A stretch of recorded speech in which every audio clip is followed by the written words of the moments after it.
आज तो बड़ी अच्छी सुबह है। कैसे हो तुम? इतना बड़ा असाइनमेंट ले लिया और मुझे बताया था कि नहीं?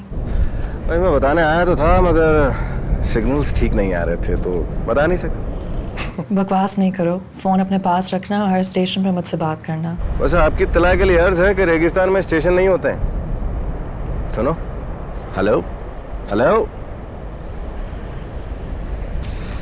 ये लड़कियों को समझना इतना मुश्किल काम क्यों है यार? बॉस, हाँ क्या हुआ? वो जिशान हिकमाबाद चला गया।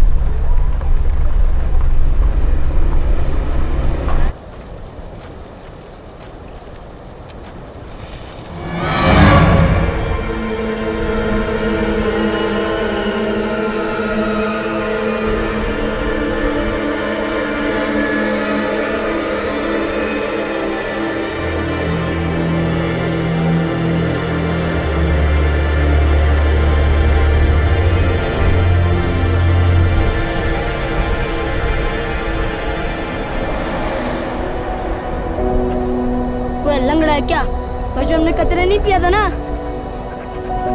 चल चल कर अपने माँ बाप को शर्मिंदा करवाता है।